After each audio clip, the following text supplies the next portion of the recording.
नमस्कार, स्वागत है आपका। आपके साथ मैं हूं अमृता। एक नजर सुर्खियों पर।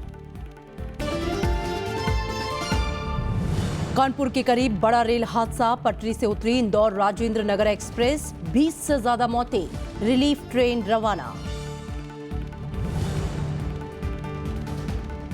सीमा पार से संघर्ष विराम का उल्लंघन, नौशेरा और सुंदरबनी सेक्टर में भारी गोलीबारी, पुलवामा जिले में एक आतंकी ढेर।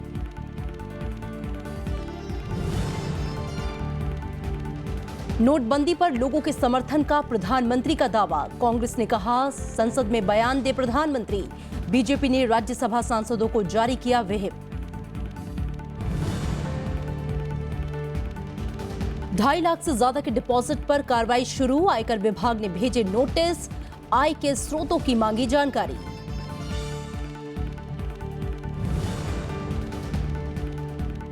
और चाइना ओपन बैडमिंटन में खिताबी भिड़ंत आज, पीवी सिंधु और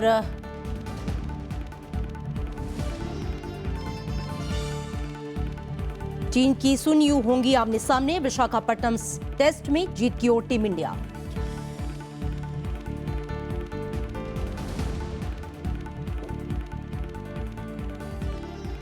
और बुलेटिन की शुरुआत इस वक्त की बड़ी खबर से करते हैं। कानपुर के करीब आज तड़के एक बड़ा रेल हादसा हुआ है। हादसा पटना इंदौर एक्सप्रेस के 14 डिब्बों के पटरी से उतरने से हुआ, जिसमें 20 से ज्यादा लोगों के मारे जाने की खबर है। हादसे के वक्त ट्रेन इंदौर से पटना की ओर जा रही थी। ट्रेन कानपुर के नजदीक पुखराया पहुंचने के दौरान यह हादसा हुआ। ट्रेन का नंबर 19,321 है। घटना के बाद राहत और बचाव के काम शुरू हो गए हैं। कानपुर और झांसी से मेडिकल रिलीफ ट्रेन और एक्सीडेंट रिलीफ ट्रेनें भेजी जा रही हैं। इस बीच कई ट्रेनों के रास्ते बदल दिए गए हैं। इसके अलावा यात्रियों की मदद के लिए हेल्पलाइन नंबर भी जारी किया गया है। मुख्यमंत्री अखिलेश यादव भी हालात पर नजर बनाए हुए हैं। उन्होंने डीजीपी को राहत और बचाव के काम की निगरानी करने का निर्देश दिया है।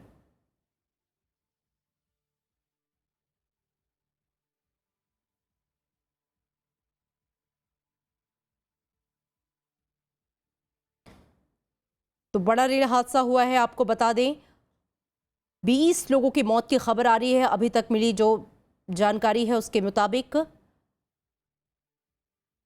मुख्यमंत्री अखिलेश यादव पूरे हालात पर अपनी नजर बनाए हुए हैं।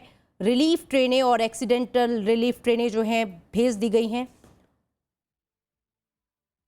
सुबह तड़के यह हादसा हुआ है जब पटरी से उतरी हैं ये ट्रेनें, और उसके बाद जो खबर आ रही है अभी तक मौत का जो आंकड़ा है वो 20 तक पहुंच चुका है।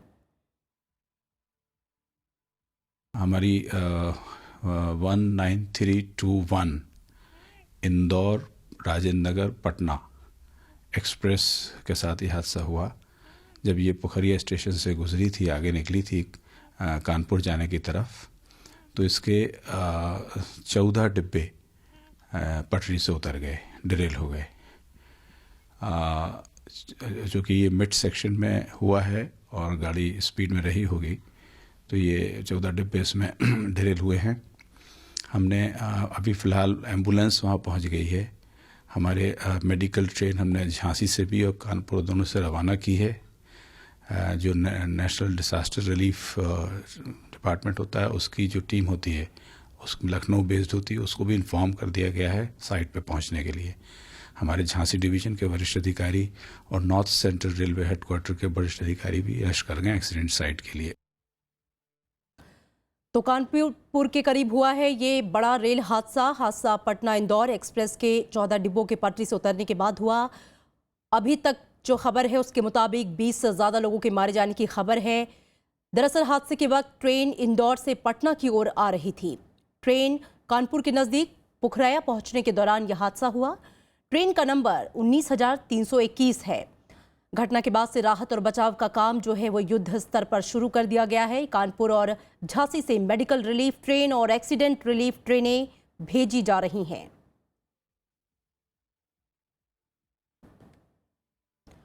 और प्रभात अवस्थी स्थानीय पत्रकार हैं, हमारे साथ जुड़ गए हैं ताज़ा अपडेट के साथ। प्रभात, जानना चाहेंगे फिलहाल क्या स्थिति है वहां पर और राहत और बचाव का काम किस तरीके से चल रहा है? और जो घटना है ये भोगनीपुर थाना क्षेत्र के पास हुई है, दलेर नगर लगता है। यहाँ पे जो झांसी रूट है वहाँ पर ये जो ट्रेन है ये इंदौर से पटना की ओर जा रही थी 19-321। ये पूरी तरह से दुर्घटनाग्रस्त हुई है। फिलहाल राहत के पुख्ता इंतजाम हैं। जो प्रशासन है वो मौके पर खड़ा आ गया है। लगातार राहत बचाव कार्य जारी है और लोगों को सुरक्षित निकालने का प्रयास जारी है। अभी तक अगर शवों की बात की जाए लगभग 20 से 25 लोगों के शवों को निकाला जा चुका है, लेकिन प्रशासन ने अभी किसी तरह की पुष्टि नहीं की है।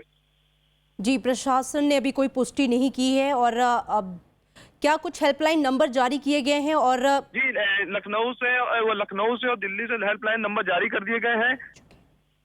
जी, साथ ही जानना चाहेंगे क्या रूट कर दिए गए हैं। फिलहाल प्रशासन की तरफ से एक व्यवस्था और करी गई है, क्योंकि बगल में ये नेशनल हाईवे है। तो जिन लोगों को अपने जगह पे जाना है तो वहां तक उनको बस के द्वारा पहुंचाने जाने का कार्य जारी है।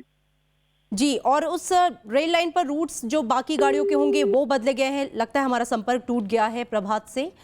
फिलहाल आपको बता दें कि ये बड़ा रेल हादसा हुआ है कानपुर के नज़दीक तड़के सुबह, जहां पे जैसा कि अभी संवाददाता बता रहे थे कि 20 से ज़्यादा लोगों के मारे जाने की पुष्टि हुई है। 24 से 25 शव निकाले जा चुके हैं, लेकिन इसकी पुष्टि अभी तक नहीं हुई है।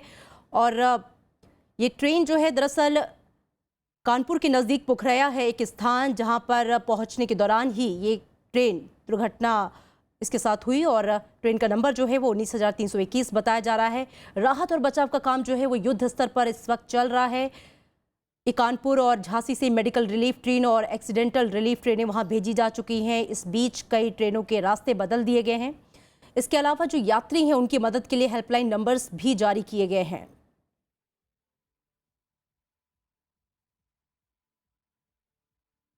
और आयकर विभाग ने 2.5 लाख रुपए रकम खाते में जमा कराने पर नोटिस भेजना शुरू कर दिया है। इधर इस मुद्दे पर राजनीति तेज हो गई है। कांग्रेस ने हालात सामान्य होने में 2 महीने से ज्यादा समय लगने की आशंका जताई। वहीं ममता बनर्जी ने राज्य में 500 के नए नोट नहीं आने पर सवाल उठाया है। पश्चिम बंगाल की मुख्यमंत्री ममता बनर्जी शनिवार को कोलकाता में बैंक की कतार में लगे लोगों से मिलने पहुंची। उन्होंने लोगों से परेशानियों पर बात की।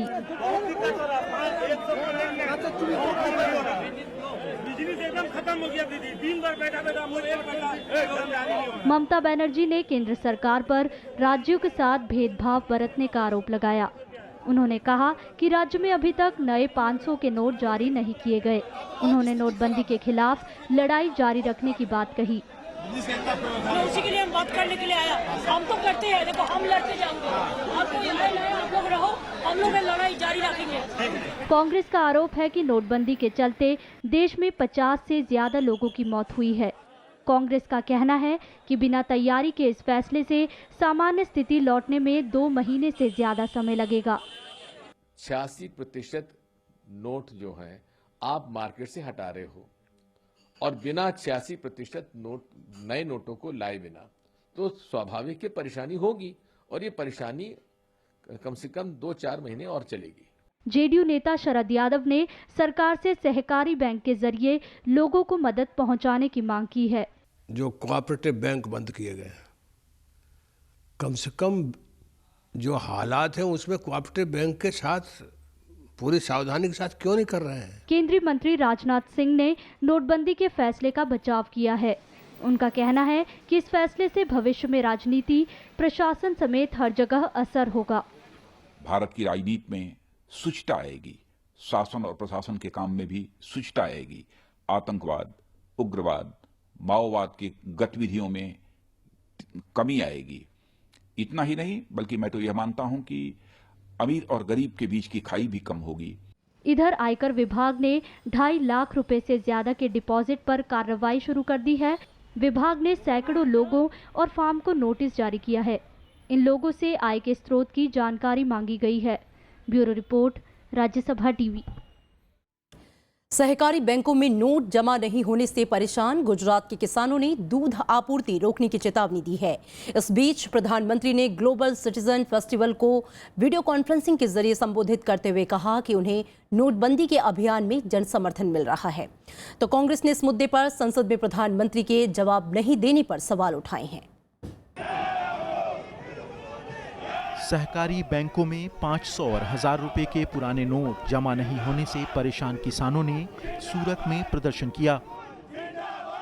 उन्होंने चेतावनी दी कि अगर सहकारी बैंकों में 1 हफ्ते के भीतर पुराने नोट बदलने और जमा करने की इजाजत नहीं दी जाती तो वो दूध की आपूर्ति रोक देंगे। वहीं इस मुद्दे पर विपक्ष की आलोचना का सामना कर रहे प्रधानमंत्री नरेंद्र मोदी ने कहा कि काले धन के खिलाफ सफाई अभियान में उन्हें लोगों का समर्थन मिल रहा है। आजकल बॉर्डर के पार की सफाई हो या काले धन से भरी तिजोरियों के भीतर तक की सफाई हो, सब कुछ जोर शोर से चल रहा है। सफाई आंदोलन के इस दूसरे चरण में भी मुझे आपका अमूल्य साथ मिल रहा है। इस मामले पर सुप्रीम कोर्ट की टिप्पणी के बाद कांग्रेस उपाध्यक्ष राहुल गांधी ने केंद्र सरकार से पूछा है कि क्या अब सरकार सुप्रीम कोर्ट को राष्ट्र विरोधी कहेगी। राहुल ने ट्वीट के साथ एक खबर भी टैग की जिसके मुताबिक कलकत्ता हाईकोर्ट ने कहा है कि सरकार ने कदम उठाने से पहले पूर्व तैयारी नहीं की, जबकि सुप्रीम कोर्ट ने कहा कि इससे आगे संकट की स्थिति पैदा हो सकती है। इस देश का कितना दुर्भाग्य है कि देश के प्रधानमंत्री को 16 नवंबर से आज तक देश की संसद में जवाबदेही की जरूरत नहीं, पर बंबई जाकर कोल्ड प्ले के रॉक कंसर्ट को वीडियो कॉन्फ्रेंसिंग से द्वारा बोलने और वहां से बात करने की उनको फुर्सत है। विपक्षी दल के नेता इस मुद्दे पर सोमवार को संसद भवन में बैठक करने वाले हैं। पीटीआई के मुताबिक बीजेपी ने पार्टी के राज्यसभा सांसदों को व्हिप जारी कर सोमवार से 3 दिन तक सदन में उपस्थित रहने को कहा है। Bureau report, Rajya Sabha TV. बैंकों ने शनिवार को बुजुर्गों के लिए नोट बदलने का काम किया, वहीं अपनी ब्रांच के ग्राहकों के कामकाज को निपटाया। वहीं एटीएम में लोगों की लंबी कतारें लगी रहीं। इस बीच कई बैंकों में शादी के लिए 2.5 लाख कैश निकालने से संबंधित दिशा निर्देश नहीं पहुंचने से लोग परेशान हैं। बैंकों में शनिवार को कतार में बुजुर्ग ही नजर आए। बैंकों ने केवल वरिष्ठ नागरिकों को राहत देते हुए उनके 500 और 1000 के नोट बदले। हालांकि उनकी शिकायत है कि बैंक कर्मी सरकार की ओर से जारी किए गए दिशा निर्देशों पर अमल नहीं कर रहे हैं। 24,000 का अनाउंसमेंट हो गया कि 24,000 निकलेंगे, लेकिन नहीं निकल रहे हैं, 2,000 4,000 निकल रहे हैं। तो मतलब ऊपर से कहा कुछ जा रहा है, हो रहा है बैंक में कुछ। वे हमारे घुटने दुखते, कैसा खड़ा रहेंगे 2-2 3-3 घंटा। वही साहब सीनियर सिटीजन के लिए तो सुविधा देना तो जरूरी है गवर्नमेंट को। वो बोल रहे हैं कि पैसे तो 3,000 मिल रहे, वैसे तो बोले कि 14,000 के हम ड्राफ्ट चेक लाए। अब वो जब तक वो पूरा कार्यान्वित नहीं होता तब तक बोल नहीं सकते वेदर दिस इज सक्सेसफुल और अनसक्सेसफुल। शनिवार को बैंकों ने सिर्फ अपने ग्राहकों को ही सेवाएं दी और एटीएम में लोगों की लंबी कतारें लगी रहीं। वहीं बैंकों की ओर से चलाए जा रहे मोबाइल एटीएम से लोगों को काफी राहत मिल रही है। पीओएस से 2,000 रुपए निकलना है, बहुत इजी और बहुत बढ़िया सुविधा है। गवर्नमेंट काले धन बचाने के लिए जो कर रहे हैं बहुत बढ़िया कर रहे हैं। नोटबंदी से लोगों को हो रही परेशानी को देखते हुए पेट्रोल पंप पर स्वाइप मशीन से कैश मिलने की सुविधा शुरू तो हो गई, लेकिन चुनिंदा पेट्रोल पंपों पर यह सेवा मिल पाई। ज्यादातर जगहों पर पेट्रोल पंप मालिक स्वाइप मशीन न होने की बात कहकर लोगों को लौटा रहे हैं। प्रॉब्लम यह है कि 50 लोगों को अगर हमने कैटर करे तो पंप पे जो है जिस तरीके से गर्दी होती है तो 50 लोग तो इमीडिएट हमारे पास 5 मिनट में हो जाएंगे। उसके बाद हमने करना क्या? तो एक तो ये है कि हम इसके अगेंस्ट में है। 8 नवंबर को नोटबंदी के ऐलान के बाद से ही लोग पुराने नोट बदलवाने और बैंकों से नोट निकालने के लिए परेशान हो रहे हैं। सरकार की ओर से लोगों को राहत देने के लिए कदम तो उठाए गए हैं, लेकिन बैंक और एटीएम में लोगों की भारी भीड़ बनी हुई है। Bureau report, Rajya Sabha TV. नोटबंदी की सबसे ज्यादा मार दिहाड़ी मजदूरों पर पड़ी है। सरकार के काला धन और नकली नोटों पर नकेल कसने की कार्रवाई का मजदूरों के काम और कमाई पर सीधा असर पड़ा है। ये है सोनी, जो दिल्ली के पड़पड़गंज इंडस्ट्रियल एरिया की फैक्ट्री में दिहाड़ी का काम करती है। यहाँ पर उसके साथ बैठे ये लोग भी दिहाड़ी मजदूर हैं। सुबह होते ही ये लोग यहाँ आकर बैठ जाते हैं, लेकिन नोटबंदी के चलते आज न इनके पास काम है और ना ही पिछली मजदूरी में मिले पैसों का कोई दाम है। पूरा दिन लाइन लगने पर उसमें जब हमें देखो 4,000 रुपये वापस करेंगे, उसमें से 400 रुपये ढाड़ी हमारी चलेगी, उसमें हमारे कहाँ बचेगा और हम कहाँ उसमें से कहाँ खर्चा करें, कहाँ अपने बच्चा को पालूँ, कहाँ अपनी खाए। ऐसा ही हाल जेसीबी चलाकर गुजारा करने वालों का है। कभी रोजाना 800 से 1,000 रुपए कमा लेते थे, लेकिन नोटबंदी के बाद से इनके पास कोई काम नहीं है। काम की उम्मीद में ये रोज सुबह यहाँ आकर बैठ जाते हैं। काम में तो बहुत फर्क है जी, क्योंकि जिसने आपको काम कराना है, किसी को भी काम कराना, उस पास पैसा तो है नहीं, उनके पास आगे से पैसा नहीं आया तो वो काम क्या चलेगा। इसलिए काम का तो बहुत फर्क है। बैठे बैठे रहते हैं, टाइम बहुत सारे हमारे कोई पर्सनल ही फर्क, सारे जनता को ही फर्क है। बैंक में जाते हैं तो पैसा कभी 1,000 मिल जाता है, कभी 2,000, कभी लाइन लगाओ पूरे, ऐसे तो कोई समस्या हल नहीं होगा। गरीब और मजदूर रोज कमाता है और रोज खाता है, लेकिन सरकार के नोटबंदी के फैसले की इन पर दोहरी मार पड़ी है। ना तो पुराने 500 और 1,000 के नोट चल रहे हैं और ना ही काम मिल रहा है। नोटबंदी का फैसला कागजों पर तो अच्छा दिख रहा है, लेकिन हकीकत ये है कि सबसे निचले पायदान पे खड़े लोगों के लिए ये मुसीबत बन गया है। कहीं काम नहीं तो कहीं उस काम का कोई दाम नहीं। कैमरा पर्सन अश्विनी के साथ अनु दीवान, राज्यसभा टीवी, दिल्ली। भारत के आदिवासी इलाकों की अर्थव्यवस्था खेती, किसानी और मजदूरी से चलती है। इन इलाकों में 1,000 या 500 के नोटों की जरूरत बहुत ज्यादा नहीं होती, लेकिन उसके बावजूद 1,000 और 500 के नोट बंद होने से आदिवासियों पर असर पड़ रहा है। मध्य प्रदेश के मंडला जिले से राज्यसभा टीवी की खास रिपोर्ट। आदिवासी इलाकों में 1,000 या 500 के नोट तो छोड़िए, नकदी भी ना के बराबर मिलती है। ज्यादातर आदिवासियों को काले धन और उसे रोकने के लिए नोटबंदी के फैसले की जानकारी नहीं है। आदिवासी आज भी हफ्ते भर काम के बदले मिले अनाज या जंगल से मिलने वाले उत्पाद को लेकर साप्ताहिक हाट में आता है। इन चीजों को बेचकर उसे 50 से 200-250 रुपए तक मिल जाते हैं। इससे वो गुड़, चाय की पत्ती, तंबाकू, साबुन और दूसरी जरूरत की चीजें खरीदता है। लेकिन नोटबंदी के फैसले से वो भी नहीं बच पाए हैं। बड़े नोट के बंद होने से छोटे नोटों की किल्लत ने उनकी भी मुश्किलें बढ़ा दी हैं। आपको दिक्कत क्या? आपके पास तो 4,000 रुपए तो हैं। अब तो खुला नहीं मिल रहे ना, खुला 100 वाले नहीं मिल रहे, 500 वाले नहीं मिल रहे। तो आपके पास जो अभी अब 200 कोई को देना होगा तो हम फिर 1,800 वापस कहाँ से करेंगे? हाँ। कोई सामान भी लें तो 200 के तो 1,800 सामने वाले वापस भी ना करेगा। बाजार आदिवासी आबादी से दूर हैं। मीलों पैदल चलकर या फिर टेम्पो जैसी सवारियों से आदिवासी बाजार पहुंचते हैं। कभी कभी बीमारी या उत्सव के लिए उसे ज्यादा पैसों की जरूरत होती है। यह जरूरत घर में रखा अनाज बेचकर पूरी होती है। नोटबंदी के बाद बड़े व्यापारी भी आदिवासियों को नकदी नहीं दे पा रहे हैं। लोगों के थोड़ी बहुत पैसा दे रहे हैं, कुछ के बाकी बाद में दे हैं, ये बोल के दे रहे हैं। अब जिनके पोसात दे थे, नहीं तो चिल्लर ही नहीं है अपने पास। तो बैंकों से आपको चिल्लर नहीं मिल रही ना चिल्लर। तो जो आदिवासी न जमाखोरी में विश्वास रखता है और न ही उधार में, उसको उसके अनाज के बदले में कागज की एक पर्ची मिल रही है। लेकिन ये पैसा कब मिलेगा, इसका वादा व्यापारी भी नहीं कर पा रहा है। 2466 का तो पैसा मिला नहीं आपको? आज नहीं मिला भैया, अब नहीं मिले। हम पैसा अभी भैया कहाँ नहीं है।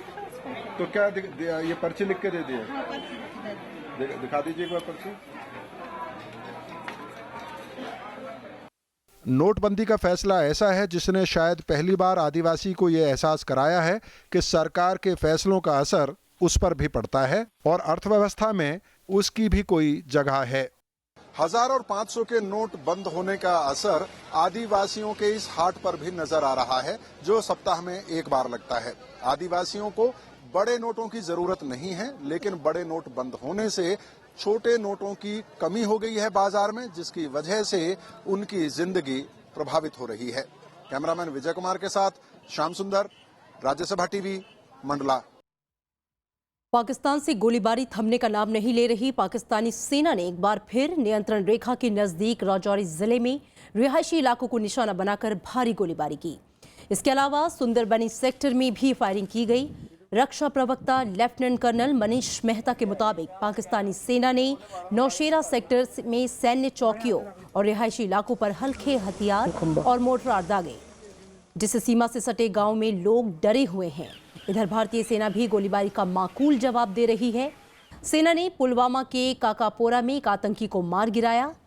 सितंबर में सर्जिकल स्ट्राइक के बाद से पाकिस्तान 300 से भी ज्यादा बार फायरिंग कर चुका है। कश्मीर में हालात अब सुधरते दिख रहे हैं। करीब 4 महीने बाद पहली बार बड़ी संख्या में दुकानें खुली।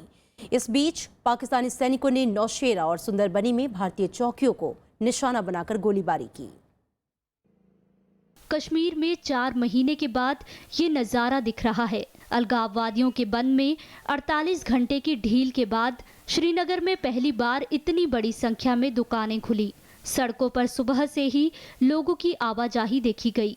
घाटी के दूसरे इलाकों में सभी दुकानें और व्यापारिक प्रतिष्ठान खुल गए। इसके साथ ही हालात सामान्य होते देख कश्मीर घाटी में 133 दिनों बाद पोस्टपेड मोबाइल इंटरनेट सेवा बहाल कर दी गई। हालांकि प्रीपेड सेवा पर पाबंदी जारी है। ऑब्वियसली तो रिलैक्सेशन तो मिल जाएगी, मतलब हर किसी, खासकर जो एसेंशियल कमोडिटीज़ है उनके लिए तो रियल मिलनी चाहिए। एसेंशियल मतलब बाकी भी चीज़ें हैं, बहुत सारी हैं। विंटर आने वाला है, अगर ऐसा कुछ नहीं मिलेगा तो आगे तो बहुत सख्ती होने वाली है। अच्छा फील हो रहा है सर, मतलब नेट से हमें मतलब अब अच्छा फील होगा। मतलब हमारे एग्जाम्स है उससे हम मतलब नेट मदद कर सकता है सर। इन सब के बीच सीमा पार से गोलीबारी का सिलसिला जारी है। पाकिस्तानी सेना ने राजौरी के नौशेरा सेक्टर में LOC के पास भारतीय चौकियों पर गोलीबारी की। ये गोलीबारी सुबह 10:30 बजे की गई। हालांकि लगातार गोलीबारी से सीमाई इलाकों के लोग दहशत में हैं। साथ ही बच्चों की पढ़ाई को लेकर भी खासे चिंतित हैं। घर से बाहर नहीं निकल पा रहे हैं, इतनी जोर से यहाँ शेलिंग हो रही है। हमारे यहाँ मतलब जीना भी मुश्किल है और मरना भी, लेकिन हम इस हालात में भी हम अपना भारतीय सेना के साथ हैं। हमारे बच्चों की जो पढ़ाई शढ़ाई है बहुत ऐसे ही जा रही है। उनकी 3 महीने हो गए बच्चों के घर बैठे हुए। ये बच्चे क्या पढ़ेंगे और क्या करेंगे, इन बच्चों का क्या बनेगा। इस बीच कुपवाड़ा में एक और सरकारी स्कूल के आग लगाए जाने की खबर है।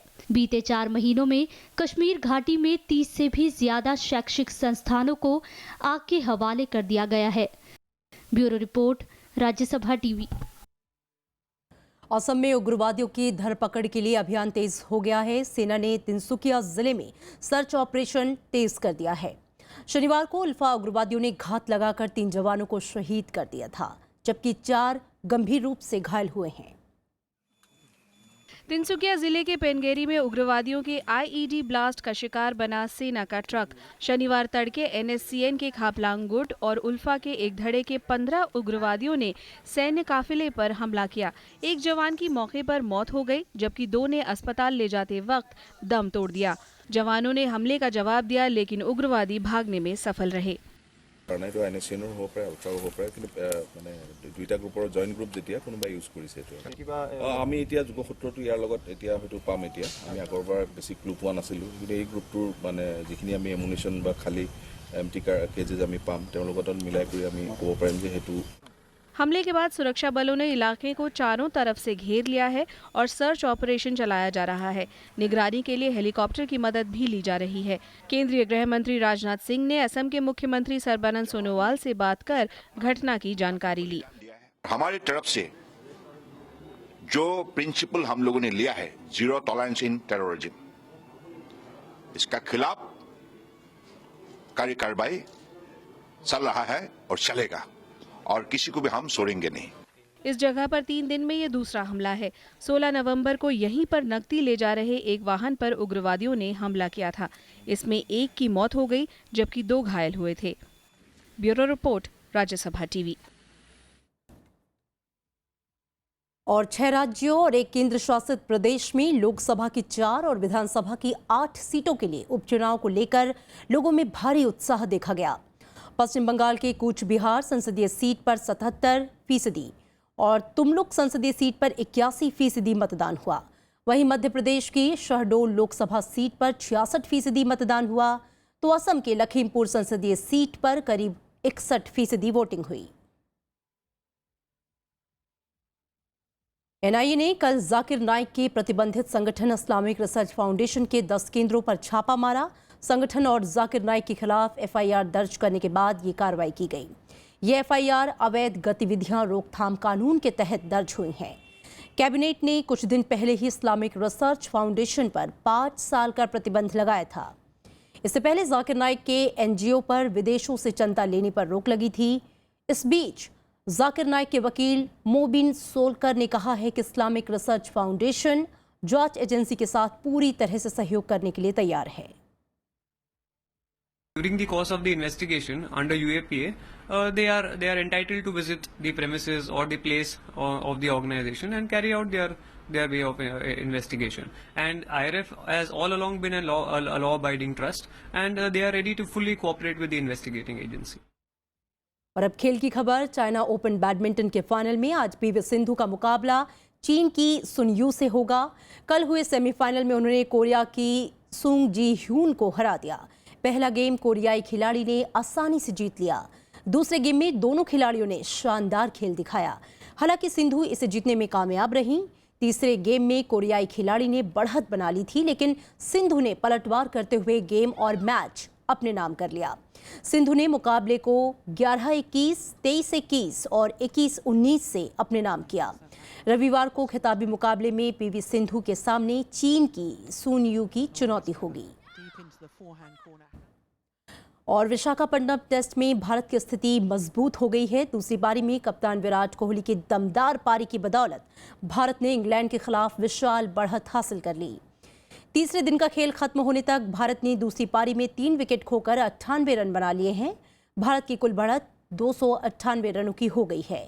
दूसरी पारी में भारत के 3 विकेट जल्दी ही गिर गए। इसके बाद कोहली और रहाणे ने मोर्चा संभालते हुए भारतीय पारी को संभाला। दिन का खेल खत्म होने तक कोहली 56 जबकि रहाणे 22 रन बनाकर क्रीज पर डटे थे।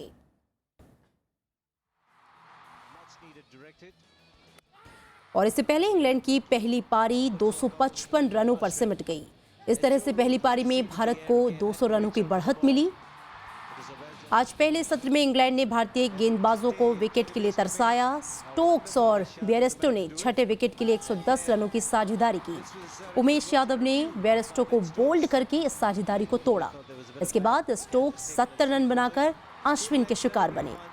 पहली पारी में अश्विन को 5 विकेट मिले। और अब चलते चलते एक नजर हेडलाइंस पर।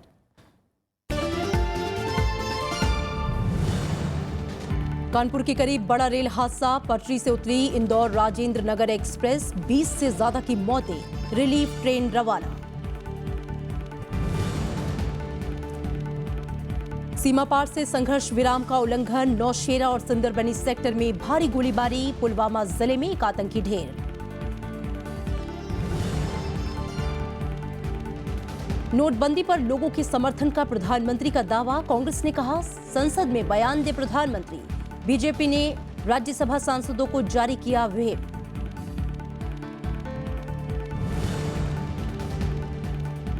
ढाई लाख से ज्यादा के डिपॉजिट पर कार्रवाई शुरू, आयकर विभाग ने भेजे नोटिस, आय के स्रोतों की मांगी जानकारी।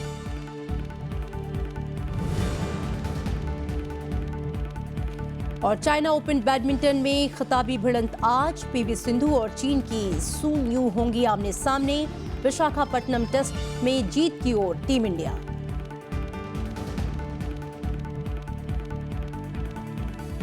और फिलहाल खबरों में इतना ही। आगे देखिए महामहिम राज्यपाल।